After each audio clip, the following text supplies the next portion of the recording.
Hello everyone, very good evening. Am I audible?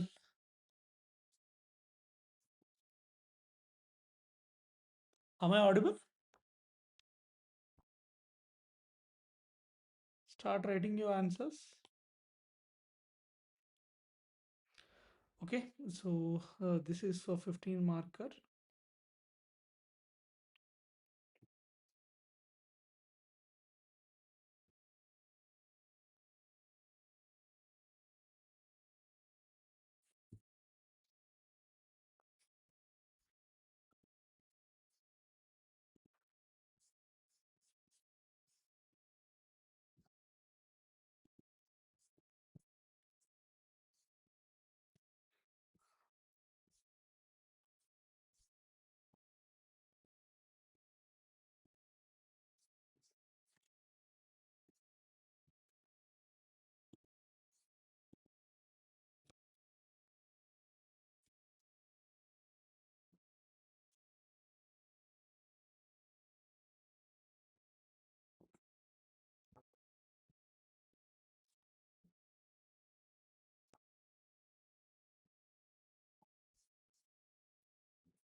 For 15 marker, you should not take more than 10.5 minutes. More than 10.5 minutes.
Moving to the next question.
Okay, last 2 minutes. After this, we'll start discussing the answers.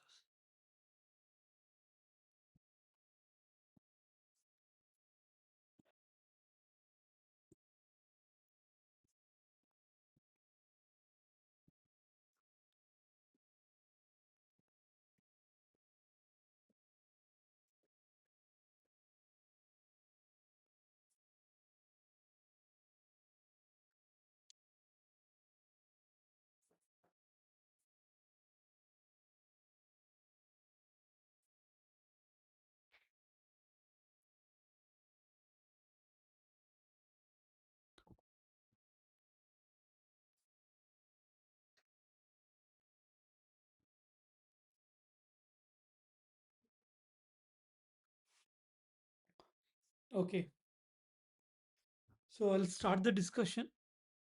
The first question here, it's important that you know the recent Amendment Act, okay, Conservation Amendment Act. What is it? What are the features? These you should be aware of. Okay, so it's important for you to know what are the latest developments. So here, first of all, when you write introduction, you should know certain important things. Okay, so you might have studied about Madhav Gadgil and Ramachandra Guha.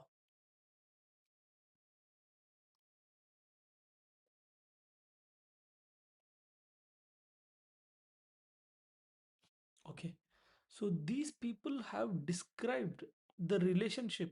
They have described the relationship between the state and tribes. So what you can write in the introduction is the relationship between the state and the tribes has been described by Madhav Gadgil and Ramachandra Guha as a conflict, as a conflict between state custodianship, state custodianship, that which is nothing but just like a colonial forestry, and community stewardship, which means indigenous rights, right? So first you will say that the relationship has been described by them, and then you will write a continuation that Forest Rights Act 2006 sought to democratize forest governance. However, Forest Conservation Amendment Act 2023 represents a shift back towards the centralization, raising the concerns, which is raising the concerns about dilution of tribal rights.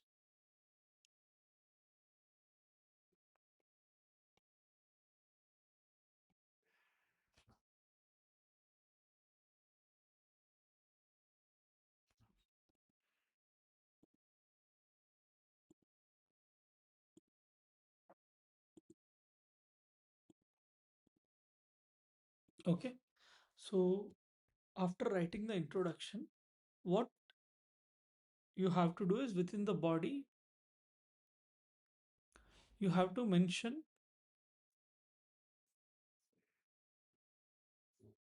within the body, you have to mention what are the features, first of all. What are the important features? Here in FCAA 23, it restricts the definition of forest. First, what is it doing? It is restricting the definition of forest. So this act is saying that the definition of forest. What is the definition of forest? the land recorded as such in government records as of October 25, 1980. So, if the land is recorded as forest in the government records by this time, then only it is considered as forest according to this definition. So, that means previously there was one judgment known as Godavarman, sorry, T.N. Godavarman 1996 judgment. So, in this judgment, what has been highlighted by the Supreme Court? Okay, so what has been highlighted is being reversed in this act. So, what you can mention in your answer is that first thing, it is restricting the definition of forest. So, how many of you have gone through the Forest Conservation Amendment Act? Please let me know how many of you are aware about it. At least for your prelims, you might have read it, right?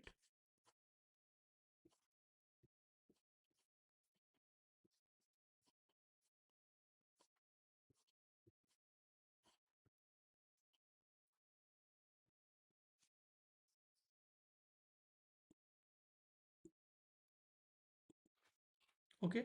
So T.N. Godavarman, his full name is Thirum Thirumal Pat.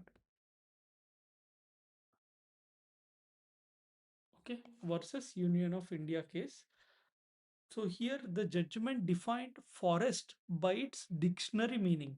Okay, so here the forest is defined by dictionary meaning. But now, what is this act doing? It is reversing it. So this is nothing but a legal reversal that is happening here.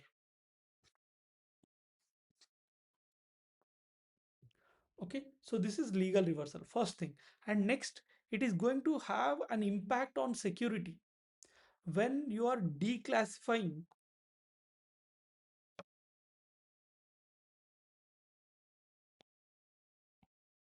when you are declassifying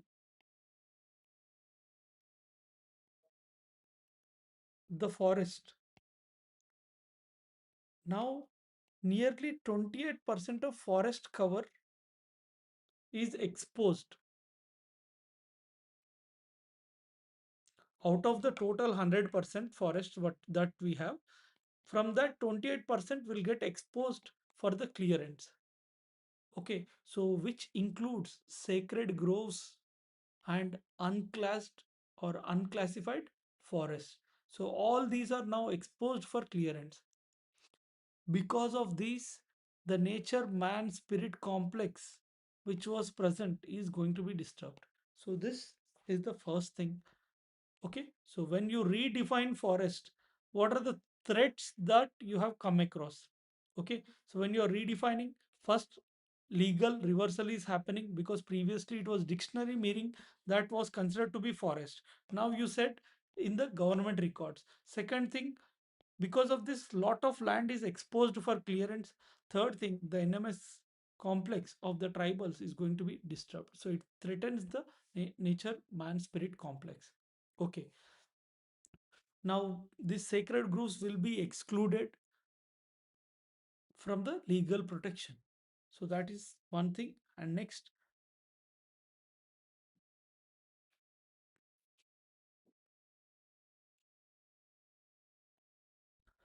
so next is dilution of democratic consent.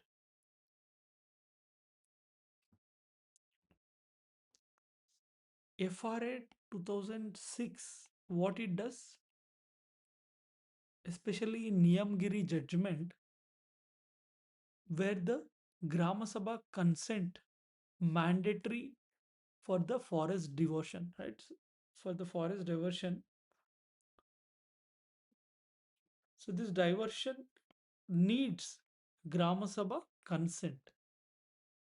Okay, This you can refer to Niyamgiri judgment, or you can refer to the Plachimada judgment. In both the cases, it has been said it's mandatory.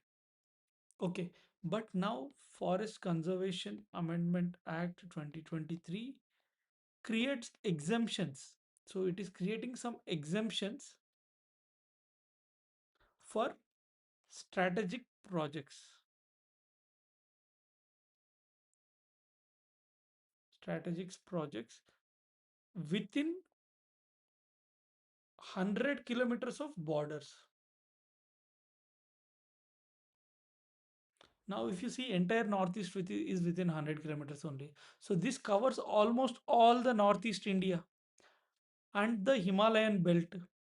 So if you see, Virginia's Kaka warned using national security to bypass consent will strip these tribes of their free, prior, and informed consent, creating a state of permanent exception.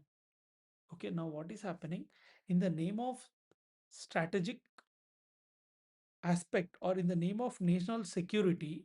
Now, if you are bypassing, okay, if you are bypassing consent of the tribes, now whatever the free and prior informed consent was there, now that is being snatched away. Because of this, a permanent exception is being created, and which will alienate the tribes, especially the Northeast people, from the mainstream, because already they feel they are separate. Now because of this, it will further increase their feeling. Okay, this is one more thing. And the next one is commodification of nature.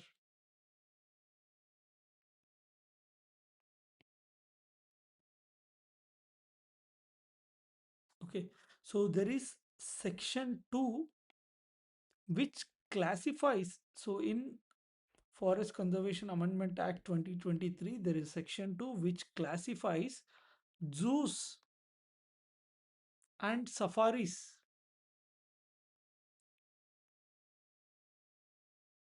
as forestry activities.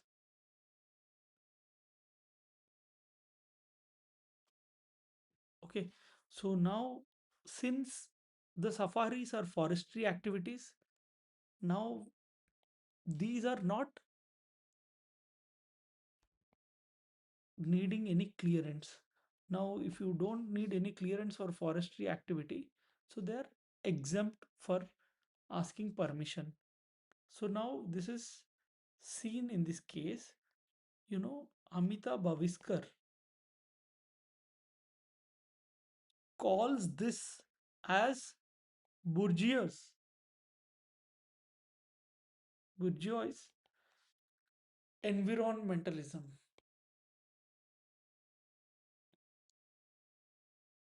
That means you are prioritizing elite people's leisure over the tribal subsistence. Okay, so fencing forests for safaris will restrict the access to minor forest produce. Okay, so now suppose this is the safari route, you will fence it. Now, when you fence it, now these tribals cannot cross this, and they cannot collect the minor forest produce. So it is going to have impact on at least 50% of the tribal income, which is going to undermine their economic agency. So these are the features. First, definition is being changed. Second, the consent part is being exempted for strategic projects. Then the third thing is commodification of the nature, where environmental activities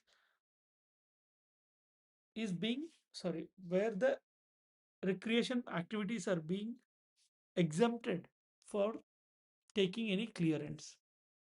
Okay, so I hope you have understood these 3 points, and then you can write some of the latest views that have been expressed. Okay, so one study which talks about this is the Forest Rights Act and the amendment to forest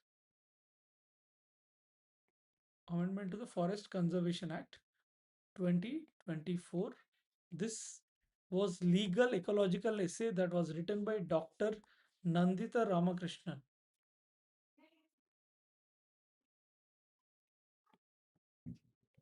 Nandita Ramakrishnan.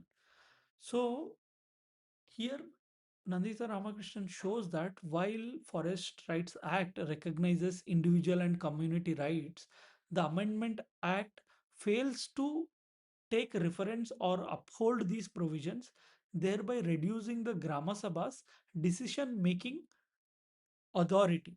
Okay, in the forest diversion project. So suppose you are trying to divert something. Now Grama Sabha's authority is being reduced. Okay, so through case analysis and policy training, she demonstrate how the amendment accelerates the forest land diversion for infrastructure, defense, and private investment. So, which is keeping all the mandatory consent clauses aside under the section 5 of the Forest Rights Act.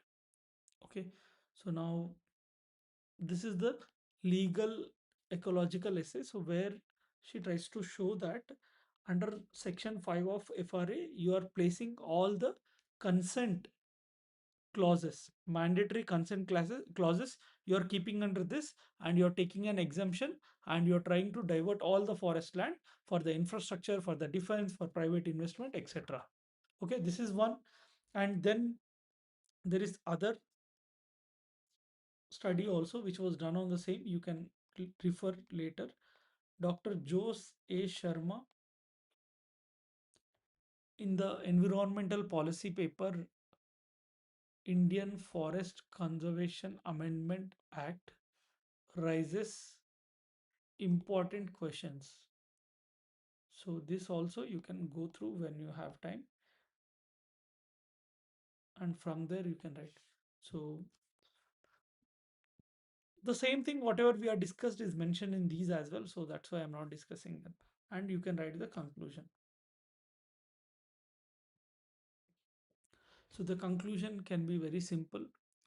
While it is intended for fast track development, it anthropologically shows that substantive democracy of the Gram Sabhas is being sidelined. Okay, so you can write the Amartya Sen.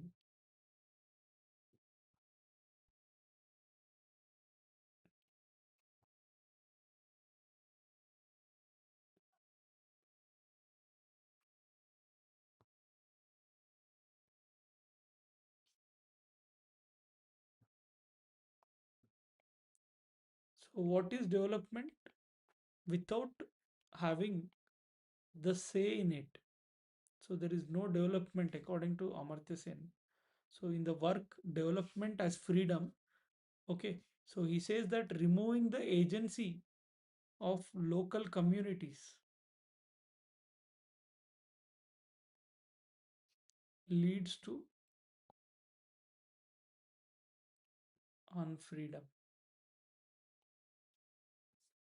This you can write as your conclusion, because wherever you see that the authority or the I'm sorry, the authority or the say or the consent of the tribes is present and it is being taken away, then in that case you can bring up this part in your conclusion.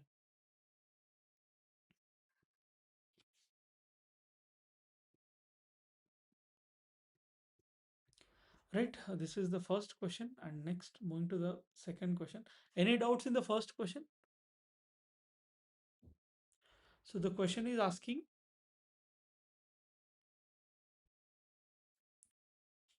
whether Forest Conservation Amendment Act dilutes the community rights which are given under the Forest Rights Act. How does its redefinition affect the tribal land security? So we have discussed these respective aspects in the answer. If you have any doubt, please let me know, or else I'll move to the next question. It's clear, right? So whenever you're writing something, it should be backed by the scholarly views wherever possible. So if I am telling you 4 to 5, in the answer you can put at least 2 to 3 to get good score. Okay. So now next question.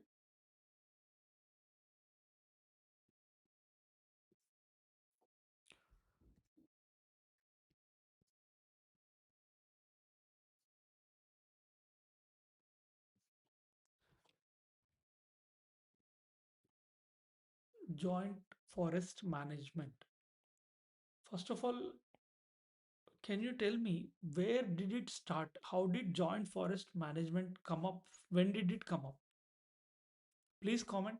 When did joint forest management officially come up for the first time?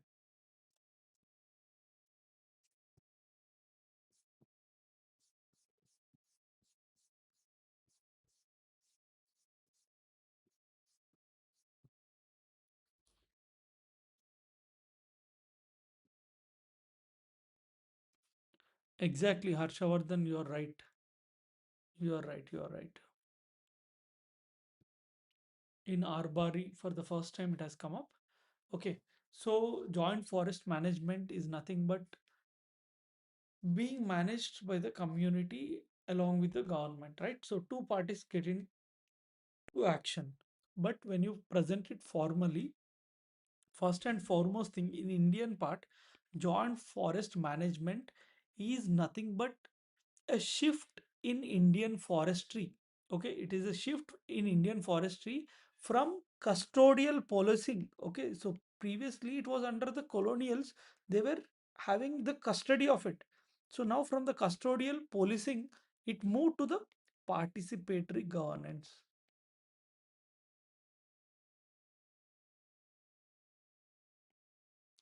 So this has been formalized. Okay, joint forest management has been formalized in June 1990. Okay, where did it operationalize? It operationalized in the National Forest Policy of 1988, which prioritized the subsistence needs of tribal communities over the industrial labor. Okay, so in the introduction part, how you're going to present this? You will be telling that introduction of joint forest management represents a paradigm shift in Indian forestry from the colonial legacy of custodial policing to participatory governance, which is formalized by 1990 MOEF guidelines based on National Forest Policy 1988. It operationalized the transition from scientific forestry to social forestry. Okay, so because of this, there is transition from scientific forestry to social forestry. So as you said that in the Arbari 1972 Arbari experiment was conducted by AK Banerjee, who was the forest officer, and AK Banerjee for the first time has successfully regenerated Sal forest, and this has been shown that 20 in this Sal forest, when people were involved, that AK Banerjee said that 25% of the profits will be given to the villagers. Okay, so this was the first starting point where it has started. And now in this joint forest management, if you look at the institutional structure, first and foremost, it is held by dual control. Okay, so it involves the partnership between the forest department plus level village level legal forest protection committees. Okay, so this consists of villagers, other is forest department. First, in the institutional setup you will be noticing the dual control. Then second part is benefit sharing. So whatever you see in the AK Banerjee in the Arbari experiment, whatever is seen, okay, Control is by both and benefits are shared. Okay. Then if you are aware of Elinor Ostrom's theory of governing the commons, governing the commons. This was the work. So this theory argues that resources are best managed when local users help framing the rules.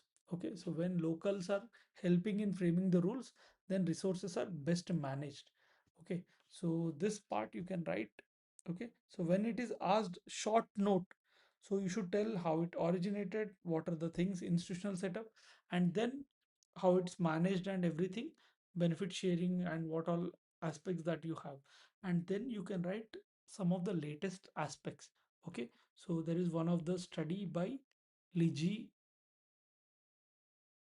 Kareyapath, and there are some other people. So you can write, or you can write Dhanya Vijayan et al. So the research article is named as Indigenous Peoples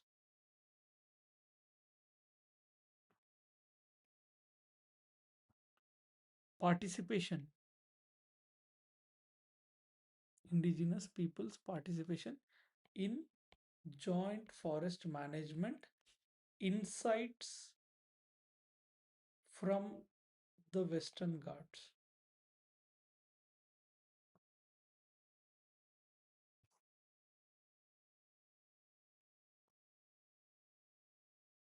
2025.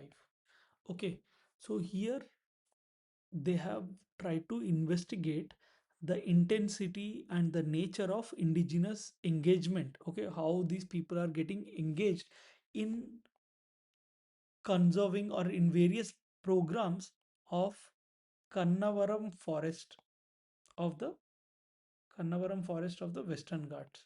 Okay, so what these people have done, they have conducted qualitative surveys and they also took descriptive statistic analysis. So now this paper is examining how co-management evolves over time. Okay, so how this management, how both the people involved in managing this, the relationship between them, how is it changing over time, and how the indigenous communities are contributing to or how they are affected by the joint forest management. Okay, so what they have noticed is that though the joint forest management framework is designed to promote collaborative forest governance and the benefits to be shared between both state and the local communities, researchers find that absolute decision making and power sharing remain limited for the indigenous people. So now in the Western Ghats, when these people are involved, so here these indigenous people don't have an absolute decision making or the power sharing is very limited to them. So initial phases of joint forest management, I'm sorry. So initial phases of joint forest management saw very high enthusiasm. Okay. But later on, it got weakened over time. So the underlying challenges are inadequate benefit sharing, restricted rights related to non-timber forest product collection, and limited institutional integration of traditional knowledge. First, benefits you are not giving. Second, non-timber forest products are to be collected by these people. But now forest department is restricting the collection of these things. Third thing is that you are not integrating the traditional knowledge into this institutional protection. So now because of this, the intensity of the program and the sustainability of the program is getting reduced. Okay, so whatever the enthusiasm that was present in the beginning is no more present today. So this is the finding of Kannavaram forest study done by these people. So the other one also is available. You can go and search is with respect to joint forest management in Kashmir Himalayas. Okay, joint forest management programs in the Kashmir Himalayas. There is one of the research articles that is published in 2024. From there, you can see that how this has been worked or what are the flaws. Okay, so they have used quantitative models. Okay, so here the study was qualitative and descriptive. Here what they have done is they have used quantitative models to study. This was done by Irshad and then Fayaz Ahmad. So there are a few others involved. It is not by one person. So through some calculations, they have identified certain things. So if you want, you can refer. Okay. So this is by Irshad A. Thokar, and one more person involved, as far as I remember, is Fayaz Ahmad Lone. Okay, so et al. There are many other people. So here you can see that the study is regarding the Joint Forest Management Program in the Kashmir Himalayas. This was published in 24. Okay, so then you can conclude your answer after writing this, because you are trying to give all the perspectives. Introduction, you talked about what is it, then when is it introduced, what is the mechanism, how it's shared, and what are the projects that have been implemented using the contemporary study. Then you'll write the conclusion. So in the conclusion you can say that joint forest management marks the shift in India's environmental governance from state centric to participatory style of governance. So, which is more ecologically democratic, and it is also grounded model for resource management. Okay, so that you can write. But one important critique that was given by Amita Bhaviskar in the belly of the river. Okay, so in the belly of the river,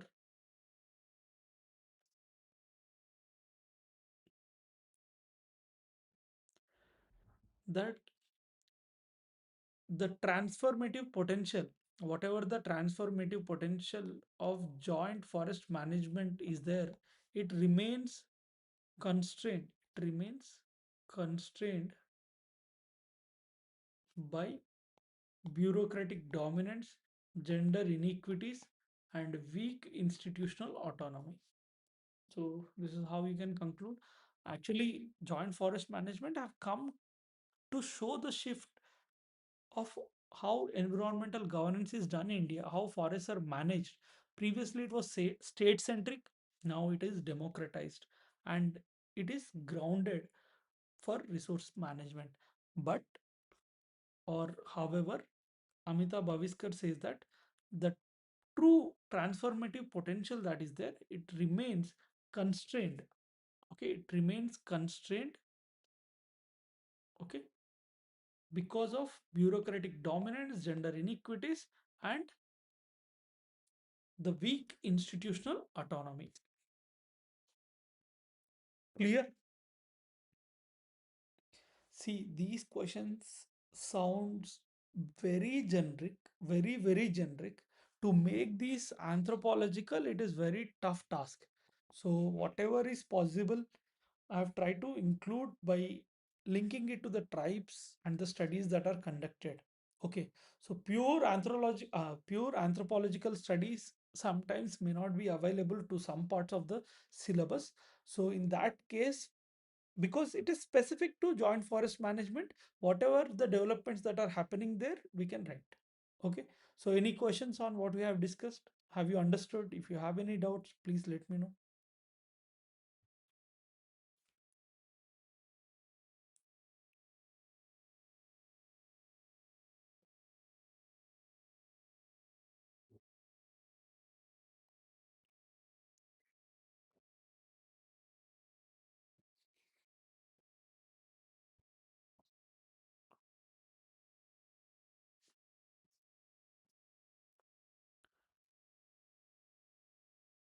Assimilation philosophy of tribals.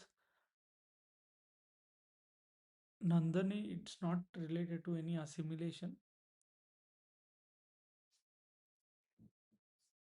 Any doubts? Is it clear?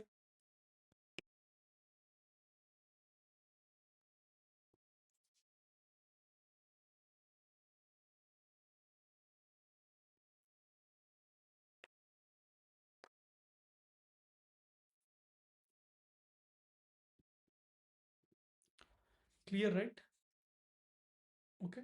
If you have any doubts, you can just mention in the comment section. Later on, I'll take it and discuss. Way ahead, see, joint forest management, here we are trying to give specific only. It is not generic. You are telling that bureaucratic dominance has to be reduced, gender inequalities has to be removed, then the institutional autonomy has to be improved.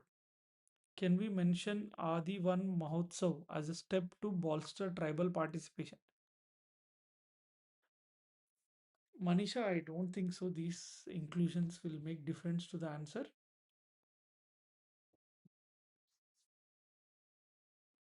Okay. So I think you are clear with what we have discussed. Tomorrow we'll take up other topics. Okay. So if you have understood, just hit a like and just let me know which topic you want to take up in specific tomorrow. Okay, so now we are going to do 6.3 tomorrow. So some students said that they want some specific topics to be chosen. So if you have such thing, just do comment and I'll try to pick the most important one.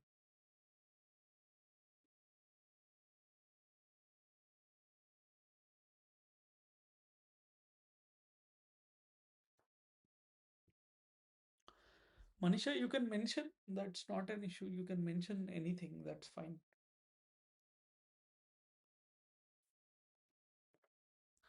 Khaka committee criticized joint forest management. Ankush,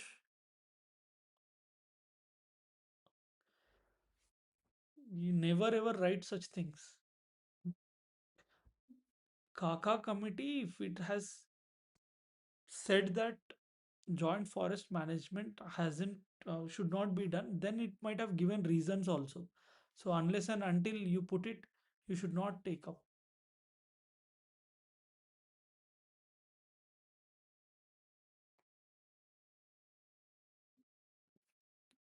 Okay, tomorrow pseudo tribalism rehabilitation. Okay, done. Okay, so these topics I'll take for tomorrow's discussion. Okay, so then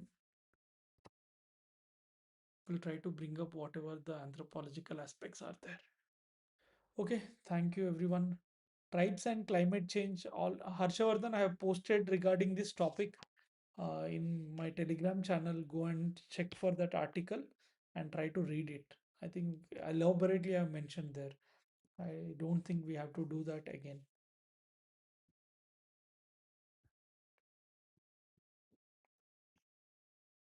Okay. Thank you everyone. Thank you.